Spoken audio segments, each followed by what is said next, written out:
जिस रफ्तार से इलाज महंगा हो रहा है, कहीं ना कहीं सबके लिए इलाज जो संभव बनाने की जो कोशिश है उसको कहीं ना कहीं ब्रेक लग जाता है। कॉरपोरेट कल्चर में अगर हॉस्पिटल फैसिलिटीज देगा, आपको एसी रूम चाहिए, डॉक्टर नर्स पकड़ के आपका हाथ दिन भर बैठा रहे, तो उसमें कॉस्ट लगेगी, कॉस्ट बढ़ेगा। जाहिर तौर पे उन लोगों को इलाज से वंचित कर देता है जिनके पास पैसे नहीं होते।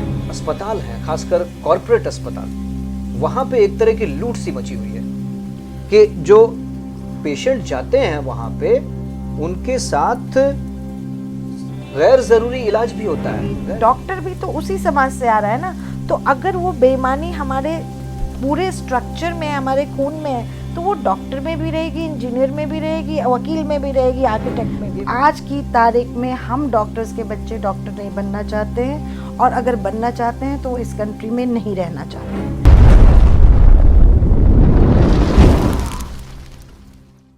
नमस्कार, चर्चा में आपका स्वागत है। मैं हूं आपके साथ खालिद रशीद। आज एक अलग विषय लेकर हम हाजिर हुए हैं और इसीलिए भूमिका हमारी बदली हुई है।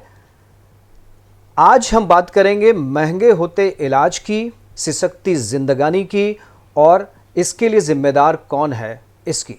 हमारे साथ ख़ास मेहमान आज मौजूद हैं। डॉक्टर सीमा पांडे, मशहूर गायनेकोलॉजिस्ट और इनफर्टिलिटी स्पेशलिस्ट हैं। बहुत स्वागत है आपका डॉक्टर सीमा। नमस्कार खालिद जी। ये तो तय है कि जिस रफ्तार से इलाज महंगा हो रहा है, कहीं ना कहीं सबके लिए इलाज जो संभव बनाने की जो कोशिश है उसको कहीं ना कहीं ब्रेक लग जाता है। तो आखिर गरीबों का इलाज कैसे? बीमार तो सभी पड़ते हैं, अमीर भी पड़ते हैं, गरीब भी पड़ते हैं, जो मीडियोकर क्लास है वो भी पड़ता है। इलाज की सबको ज़रूरत होती है, लेकिन महंगा होता इलाज जाहिर तौर पे उन लोगों को इलाज से वंचित कर देता है जिनके पास पैसे नहीं होते हैं। तो आखिर जिम्मेदार कौन है?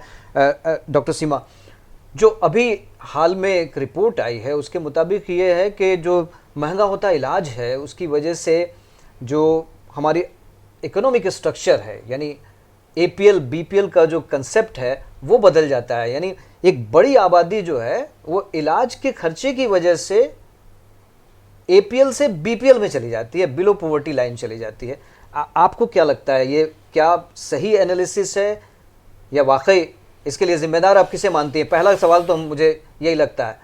मैं जिम्मेदार होने से पहले आपसे ये पूछना चाहूँगी कि दुनिया में कौन सी चीज़ सस्ती है और किसकी दर प्रतिवर्ष बढ़ती नहीं है। इलाज भी एक उसी कैटेगरी की चीज़ है। इलाज में उस डॉक्टर की अपनी डे टू डे खर्चे जो चल रहे हैं उसके लिए भी महंगाई उसी तरह से मैटर करती है, इन्फ्लेशन उसी तरह से मैटर करता है। दवा के रॉ मटेरियल का कॉस्ट बढ़ेगी तो दवा बढ़ेगा। कॉरपोरेट कल्चर में अगर हॉस्पिटल फैसिलिटीज़ देगा, आपको एसी रूम चाहिए, डॉक्टर नर्स पकड़ के आपका हाथ दिन भर बैठा रहे, तो उसमें कॉस्ट लगेगी, कॉस्ट बढ़ेगा। आज चीज़ें गरीब एपीएल बीपीएल बनाए किसने? हमारी सरकारों ने बनाया है। उनको सब्सिडाइज रेट पे आप राशन दे रहे हैं। इसका मतलब नहीं है कि गेहूं का रेट सस्ता हो गया और चावल का रेट सस्ता हो गया। इलाज हमारी प्राथमिकता की लिस्ट में ही नहीं है, ना सरकार की प्राथमिकता की लिस्ट में है, ना एक आम आदमी की लिस्ट में है। सरकार को जो फोकस हेल्थ और एजुकेशन पे देना चाहिए वो डिफेंस पे देती है, अपने फॉरेन रिलेशंस पे देती है, लेकिन जो बेसिक राइट है एक ह्यूमन बीइंग का, जितना खर्च उसे पर कैपिटा एक हेल्थ के ऊपर करना चाहिए या एजुकेशन के ऊपर फॉर दैट मैटर, वो नहीं करती है। उसी तरह एक आम आदमी है, वो अपने हनीमून का पैकेज बनाता है, रिटायरमेंट का पैकेज बनाता है, अपने बेटे की शादी, बेटी की पढ़ाई, ये एलआईसी वो एलआईसी। उसने कभी ये नहीं सोचा कि उसको एक पैकेज उस तरह का अपने हेल्थ के लिए भी बनाना चाहिए। तो जब वो नहीं बनाएगा, आपके जवाब से तो ये लग रहा है कि आप जिम्मेदार किसी को नहीं मान रही हैं, जो बीमार है उसे ही जिम्मेदार बता रही हैं। नहीं, मैं कि आप बीमार क्यों हो गए? नो, आप जैसे तैयारी अपने बुढ़ापे की कर रहे हैं उस तरह से आपको फाइनेंशियली प्रिपेयर्ड रहना चाहिए हेल्थ एक्सपेंडिचर के लिए। मैं ये कह रही हूँ क्योंकि ये आपका कहना, आपकी बातों से मुझे ऐसा लगा कि इसके लिए हेल्थ सेक्टर सिर्फ जिम्मेदार है। तो मैं आपको ये बताना चाह रही हूँ कि हेल्थ सेक्टर की जिम्मेदारी के साथ साथ, जैसे आपने कहा कि गरीब कहाँ से इलाज कराएगा, तो गरीब के लिए जब फ्री राशन मुहैया कराया जा रहा है, उसी तरह उसके लिए फ्री हेल्थ, फ्री एजुकेशन, ये सारी चीज़ों को जब गवर्नमेंट सोचने लगेगी, उस लेवल पे देने लगेगी, तो उसको वो चीज़ें आराम से मिलेंगी और जो अफोर्ड कर सकते हैं वो जाएंगे तो महंगा कहीं ना इलाज कहीं कराने के लिए। आप ये कह रहे हैं कि राइट टू हेल्थ भी होना चाहिए, right to health fundamental rights में कहीं बिल्कुल इम्पोर्टेंट कहीं है, शामिल किया जाए। ये बहुत महत्वपूर्ण बात कह रहे हैं। हमारे दर्शक भी इस चीज़ को अप्रिशिएट करेंगे, इस बात को कि डॉक्टर सीमा पांडे कह रहे हैं कि राइट टू हेल्थ भी होना चाहिए। ये बहुत बड़ी चीज़ है।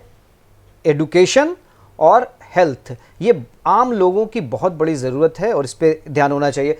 हमने ये विषय इसलिए उठाया डॉक्टर सीमा कि हम ये देख रहे हैं कि सरकार की तो योजनाएं हैं, सरकार का एक्सपेंडिचर भी है। आप हर वित्तीय वर्ष में जो बजट हमारा आता है उसमें हेल्थ सेक्टर पे एक बहुत बड़ा बजट खर्च किया जाता है। आयुष्मान कार्ड की व्यवस्था, हेल्थ कार्ड की व्यवस्था, तमाम तरह के जो हॉस्पिटलाइजेशन है, सरकारी अस्पतालों की बात करें तो उनके इंफ्रास्ट्रक्चर पे बहुत खर्च होता है।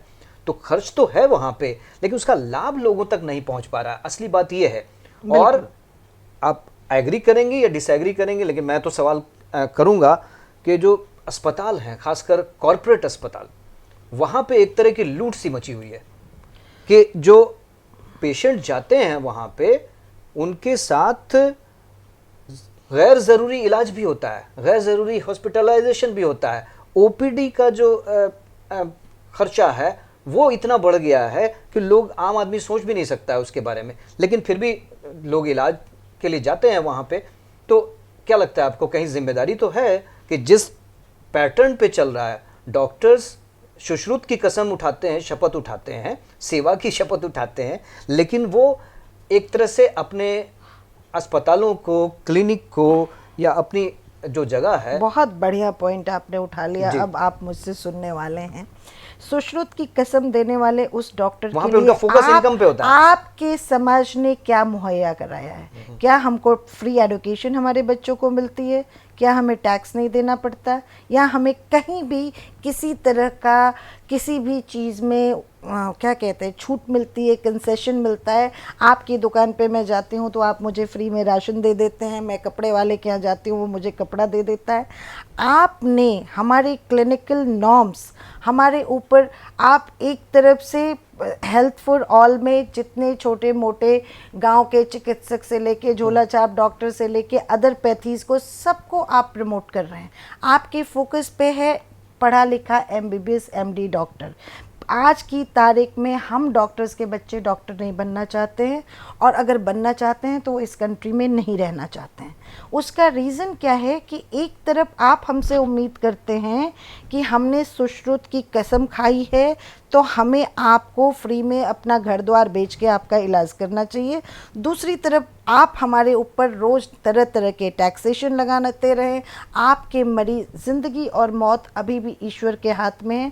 अगर आज आपके मरीज़ की किसी कारणवश, ईश्वर ना करे ऐसा हो, कुछ दुखद हो गया तो आप उसी डॉक्टर के घर में तोड़फोड़ कर देते हैं, उस डॉक्टर की जान भी ले लेते हैं। एक तरफ आप उस एक्सट्रीम पे जा रहे हैं और एक तरफ इस एक्सट्रीम पे जा रहे हैं।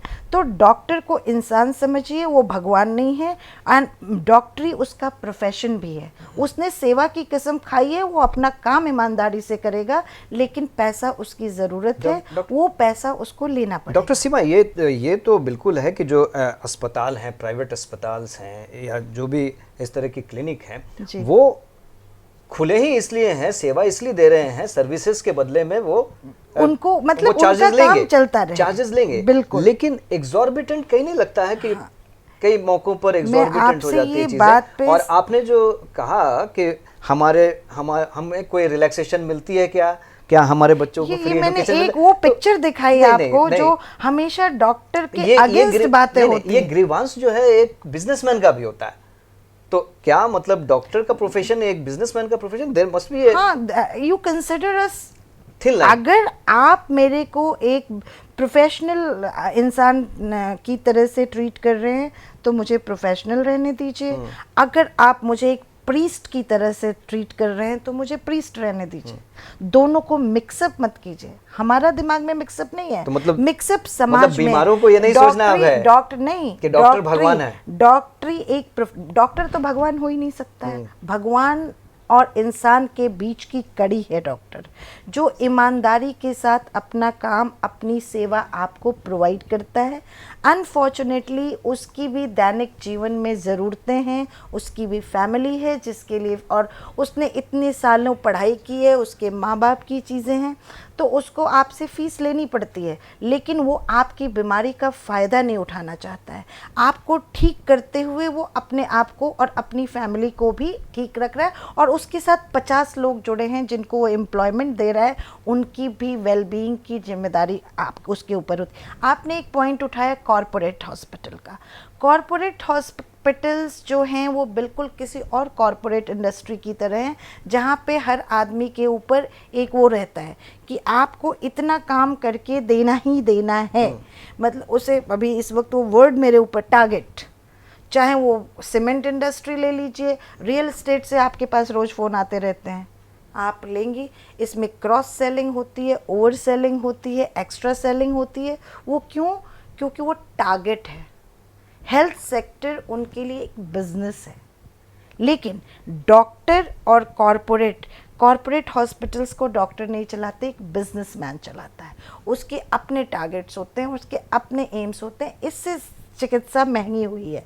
मेरा ये कहना है कि हमारे पास, एज हमने डिस्कस किया, हेल्थ, राइट टू हेल्थ के अकॉर्डिंग हमारी सरकार आज की तारीख में आयुष्मान कार्ड पे खर्च कर रही है, हेल्थ कार्ड पे खर्च कर रही है। लेकिन आप मुझे बताइए कितने लोग जा कर के सरकारी अस्पतालों में इलाज करा पा रहे हैं? डॉक्टर्स नहीं है हमारे पास, वहाँ पे सही स्टाफ नहीं है। उन चीज़ों को जब तक स्मूथ लाइन नहीं होगी, लेकिन एक समय आएगा कि हमारी जो बेसिक फ्री हेल्थ सेक्टर है वो इतना अच्छा हो जाएगा कि गरीब आदमी को इलाज के लिए कभी भी परेशान नहीं होना पड़ेगा, उसको अपना गुर्दा नहीं बेचना पड़ेगा। जो अफोर्ड करता है सकता है वो जाएगा, जैसे अदर कंट्रीज़ में होता है। प्राइवेट में वो जाता है जिसके पास अफोर्डिंग पावर है, बाकी लोग नेशनल स्कीम में इलाज कराते हैं। डॉक्टर सीमा, बहुत आपने सही कहा कि डॉक्टरों की भी अपनी समस्याएं हैं, सारी जिम्मेदारियां उन पर डाल देना इस तरह से सही नहीं है। मेरे डिस्कशन का जो मुद्दा है कतई ये नहीं है कि हम सारी जिम्मेदारी डॉक्टरों पर डाल दें, लेकिन कुछ डॉक्टर्स जो हैं जो डॉक्टर की तरह भूमिका में नहीं होते हैं, और इसलिए सवाल उठते हैं, आम लोगों के मन में ये सवाल आता है, अविश्वास के भाव पैदा होते हैं कि ये डॉक्टर साहब जो हैं खाली मिंटिंग मनी के बारे में सोचते हैं या इलाज के बारे में भी सोचते हैं। तो वहाँ पे मेडिकेशन में फ़र्क पड़ जाता है, हॉस्पिटलिटी में फ़र्क पड़ जाता है, विश्वास की जहाँ पे कमी हो जाए। जो मेरा विषय है, आपको क्या लगता है कि इंश्योरेंस सेक्टर जो है, मेडिकल इंश्योरेंस का सेक्टर, वो बहुत तेज़ी से आगे बढ़ रहा है, कहीं ना कहीं वहाँ भी जिम्मेदारी शिफ्ट हो जाती है कि जो इलाज का खर्चा है वो बहुत बढ़ रहा है, उसमें ये इंश्योरेंस वालों का भी कहीं ना कहीं रोल है? कुछ कोई नेक्सस किसी तरह का बन रहा है? अब वो देखिए, फॉरेन कंट्रीज़ में तो ऑलरेडी हेल्थ जो है वो इतना एक्सपेंसिव है कि वहाँ पे बिना इंश्योरेंस के कुछ हो नहीं सकता है। हमारी मेट्रो सिटीज़ जो हैं वहाँ पे भी हेल्थ सेक्टर इतना महंगा हो चुका है, majority of things are under corporate sector. तो वहाँ पे एक आम आदमी बिना इंश्योरेंस के एंट्री करने का भी उसको हिम्मत नहीं हो सकती है। तो ये एक रियलिटी है, एक सिचुएशन है। तो अब जब वो कार्ड है, इंश्योरेंस कार्ड है, तो डॉक्टर, जो कॉर्पोरेट हॉस्पिटल है, नर्सिंग होम है, वो रिलैक्स हो जाता है कि ठीक है, इस पेशेंट का इलाज या जो कुछ भी हम करेंगे सब कुछ चलेगा। एट द सेम टाइम एक पेशेंट, जैसे आपने हेल्थ इंश्योरेंस खरीदा, अब आप हर साल बीमार ना ही पड़ेंगे, भगवान ना करे आप पड़े, आपको हर साल अपेंडिक्स नहीं निकलवाना होगा, मलेरिया के लिए भर्ती नहीं होना होगा, तो आप हर साल उसकी किस्त भर रहे हैं। आपके पास पता है कि इतना पैसा है लेकिन आपके ऊपर यूज़ नहीं हो रहा है। तो आपके अंदर भी ये रहता है कि जब आप हमारी ये टेंडेंसी है जब भी हम कार्ड के थ्रू स्पेंड करने जाते हैं, चाहे वो मॉल में जा रहे हो, चाहे हम ये हेल्थ इंश्योरेंस को ले लें, हम ओवर एक्सपेंडिचर करते हैं। रिलैक्स हो जाते हैं। That is the mentality which all these companies they are trying to promote. वो हमारे ये मेंटल गेम है, वो हमारे ब्रेन के साथ खेल रही है, क्योंकि हमको नोट पर्स से निकाल के नहीं खर्चा करना पड़ रहा है, तो हम रिलैक्स हैं कि हमारे कार्ड से कितना पैसा जा रहा है, चला गया, ठीक है। तो उनको लगता है कि अरे इसी बहाने कुछ काम आ गया, तो वो भी रिलैक्स हैं देने में, और कॉर्पोरेट ऑब्वियसली इसका फायदा उठा रहा है। अभी भारतवर्ष में ये इस तरह से नेक्सस की तरह तो नहीं बदला है जिस तरह से बाकी कंट्रीज में मैं देख रही हूँ, बट वेरी सून ये वहाँ तक पहुँच जाए। नहीं, स्टाइल ऑफ जो हॉस्पिटैलिटी है, स्टाइल ऑफ मेडिकेशन है, स्टाइल ऑफ ट्रीटमेंट है, वो भी सेम हो जाता है, यानी कार्ड वाले और नॉन कार्ड वाले। हाँ भाई, आपका एक लेवल हो जाता है, ये भी खर्चा बिल्कुल बढ़ने का एक कारण लेवल हो जाता है आपका, कि आप एक कॉर्पोरेट हॉस्पिटल में जाते हैं तो जिस तरह की हॉस्पिटैलिटी से लेकर के treatment, as if you are in a 5 star hotel, आपको अलग अलग लेवल के उस तरह के हॉस्पिटल से, अब तो बुटीक हॉस्पिटल्स भी, जिस तरह होटल का कॉन्सेप्ट है उस तरह हॉस्पिटल्स का कॉन्सेप्ट आ गया है। स्पेशली गायनी में, हमारे ऑब्स्टेटिक्स में डिलीवरी कराने के लिए अब आपको बेड, हर रूम में एक स्वीट है, उस स्वीट के अंदर पूरा बर्थिंग की पूरी फैसिलिटी दी गई है। आप वाटर बर्थ कराना चाहते हैं, आप ये कराना चाहते हैं, वो कराना चाहते हैं, तो दिस इज कंप्लीटली कंज्यूमरिज्म। और यहाँ पर जो हेल्थ देखा जा रहा है, ये चीज़ें उनके लिए हैं जो जिनकी अफोर्डेबिलिटी है, जो कर सकते हैं, ये बेसिक नीड में नहीं है। डॉक्टर सीमा, यही मैं कह रहा था कि ये जो कंफर्ट चाहते हैं, क्लास कंफर्ट चाहते हैं, उनको तो आप दे रहे हैं, उनसे चार्ज ले रहे हैं, तो वो ठीक है, लेकिन एक जनरल जो ट्रीटमेंट है, जिसको जनरल ट्रीटमेंट चाहिए, कम खर्च में चाहिए, उसको भी तो उसी लेवल का ट्रीटमेंट देंगे। तो एक हॉस्पिटल में 2 तरह का ट्रीटमेंट तो होगा नहीं होता है, अलग अलग लेवल के ट्रीटमेंट होते हैं, उनका लेवल डिसाइड होता है और उस लेवल के अकॉर्डिंगली चार्जेस। सवाल का अर्थ ये था कि क्या गैर जरूरी इलाज भी होता है? नहीं, मैं नहीं मानती कि गैर ज़रूरी इलाज होता है। और देखिए, एक चीज़ आपको समझनी पड़ेगी, ये डॉक्टर, ये कॉर्पोरेट सब इसी सोसाइटी से आ रहे हैं, तो हमारी सोसाइटी का स्ट्रक्चर जैसा होगा, जितनी बेईमानी आप किसी और आप नक्शा पास कराने जाते हैं, बिना पैसा दिए नहीं हो पाता है। आपको एक कागज़ गवर्नमेंट सेक्टर से कहीं से निकालना होता है, बिना घूस पे दिए नहीं होता है, कोई लाइसेंस नहीं मिलता है, कुछ नहीं मिलता है। एग्जैक्टली डॉक्टर भी तो उसी समाज से आ रहा है ना, तो अगर वो बेईमानी हमारे पूरे स्ट्रक्चर में, हमारे खून में है, तो वो डॉक्टर में भी रहेगी, इंजीनियर में भी रहेगी, वकील में भी रहेगी, आर्किटेक्ट में भी रहेगी। ये बहुत आपने अंतिम बात कह दी कि कहीं ना कहीं वो मोरालिटी से जुड़ जाती है। एग्जैक्टली, वो भी तो यही का इंसान है ना, तो उसको अलग से क्यों। और रही बात ये कॉर्पोरेट्स की, ये लोग बिजनेसमैन हैं। वहाँ का जो डॉक्टर वहाँ पे काम करता है, उसको एक फिक्स सैलरी मिलती है, उसको इंसेंटिव से बांध दिया जाता है, उसको कहा जाता है इस महीने का इतना टारगेट नहीं पूरा करोगे तो ये नहीं हो पाएगा। तो इसमें इस चीज़ के लिए आपका डॉक्टर जिम्मेदार नहीं है। हमारा बढ़ता कंज्यूमरिज्म, हमारा बढ़ता कंफर्ट सीकिंग एटीट्यूड, और हमारी पैसा खर्च करने की पहले लोग पैसा बैंक में जमा करते थे, अब वो हम अपने ऊपर खर्च करते हैं, तो हमारी स्पेंडिंग कैपेसिटी बढ़ रही है। ये सारी चीज़ें इसके लिए जिम्मेदार हैं। डॉक्टर सीमा, आप मौजूद हैं, इसका लाभ उठाते हुए मैं ये समझना चाहूँगा और जानना भी चाहूँगा, बताना भी चाहूँगा तमाम लोग जो सुनने वाले हैं कि भाई सरकारी अस्पतालों में इलाज का क्या हाल है, सबको पता है। जो प्राइवेट अस्पताल हैं, प्राइवेट जो क्लिनिक्स हैं, वहाँ पे किस लेवल का ट्रीटमेंट हो रहा है वो अफोर्ड नहीं। तो बीमार जो गरीब हैं वो ऐसी हालत में क्या करें? एक तो आपने जो सजेशन दिया कि हेल्थ का अधिकार, यानी स्वास्थ्य का अधिकार, वो मौलिक अधिकारों में कहीं ना कहीं शामिल होना चाहिए। सरकार भी इस ओर ध्यान देगी निश्चित रूप से, और इसकी तरफ आगे बढ़ने की बात हो रही है। हालांकि कितनी जल्दी होगा ये इस पे नज़र होगी। तो आप ये बताएं कि ऐसी हालात में, क्योंकि आप मेडिकल प्रोफेशन से जुड़ी हुई हैं और सीधे तौर पे देख रही हैं, आपका एक अंदाज अलग है, तो क्या सजेशन देंगे आप कंक्लूजन के तौर पे कि हम इलाज को अफोर्डेबल बनाएं उनके लिए जिनको वाकई उसकी बहुत ज़रूरत है? देखिए, लेकिन उनके पास कार्ड नहीं है। हाँ, बिल्कुल। इसी की कड़ी में ये जो आपके गली मोहल्ले और आपके आसपास लोकल प्राइवेट डॉक्टर एंड छोटे नर्सिंग होम, छोटे हॉस्पिटल्स थे, आज अगर मैं आपसे बात करूं तो हेल्थ जितना जल्दी, अगर आपके पेट में दर्द होता है और आपको अपेंडिक्स निकलता है तो इंडिया में डायग्नोज होके ऑपरेट हो जाएगा। उसके लिए अगर आप कनाडा में होंगे, आपको इमरजेंसी में क्यू में खड़ा होके पहले एक्यूट एब्डोमेन की डायग्नोसिस बनानी पड़ेगी। हफ्तों और महीनों लग जा सकते हैं, उसमें आपका अपेंडिक्स फट भी सकता है। तो हम इतने लकी हैं कि हमारा जो स्ट्रक्चर था, ये जो छोटे छोटे नर्सिंग होम्स एंड हॉस्पिटल का कल्चर था, वो अफोर्डेबल थे, आपके नज़दीक थे। वो डॉक्टर आप ही के समाज से, आप ही के किसी जानने वाले का बच्चा, भाई, कुछ भी था, तो वहाँ पे इलाज की अफोर्डेबिलिटी थी। आज की तारीख में जो हमारे गवर्नमेंट की तरफ से नॉर्म्स आते जा रहे हैं, वो पूरी तरह से उसको कॉम्पीट कर रहे हैं कॉरपोरेट सेक्टर से।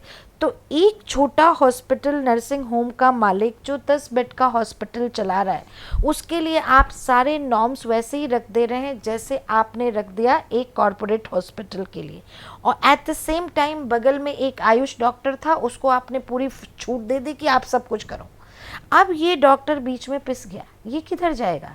इसके पास इतने पैसे नहीं हैं कि ये वो सारे लाइसेंसेस ले, या उसके पास प्रैक्टिस करने के अलावा कोई ऑप्शन नहीं है। अब उसका कंपटीशन अपने बगल के झोला छाप से लेकर के कॉर्पोरेट हॉस्पिटल तक हो गया है।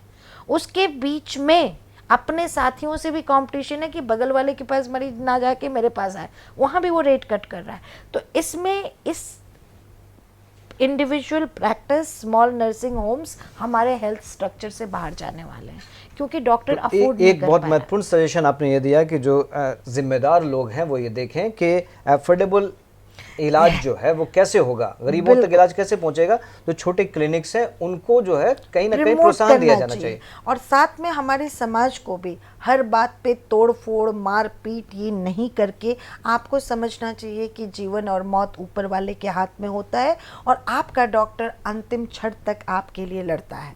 जो मैं सोचती हूँ, बहुत कम लोग, ब्लैक शीप जैसा मैंने कहा हर जगह होते हैं, वैसे हमारे भी प्रोफेशन में, लेकिन हर डॉक्टर बुरा नहीं होता है। और गवर्नमेंट को आगे आकर के इसको अगर प्रोत्साहन नहीं मिला तो ये खत्म हो जाएंगे। तो हेल्थ अफोर्डेबिलिटी, कॉर्पोरेट पे किसी तरह का नियंत्रण, कॉर्पोरेट पे नियंत्रण करने के नॉर्म्स होने चाहिए, बिल्कुल होने चाहिए, लेकिन वो किस तरह से, उनके पास उसके बहुत सारे तरीके हैं लगाने के। वो मैंने पर्सनली अभी फील किया है, तो मैं आपको बता सकती हूँ कि वो बहुत ज़्यादा उस पर कंट्रोल करना मुश्किल है लेकिन उसके प्रयास होने चाहिए।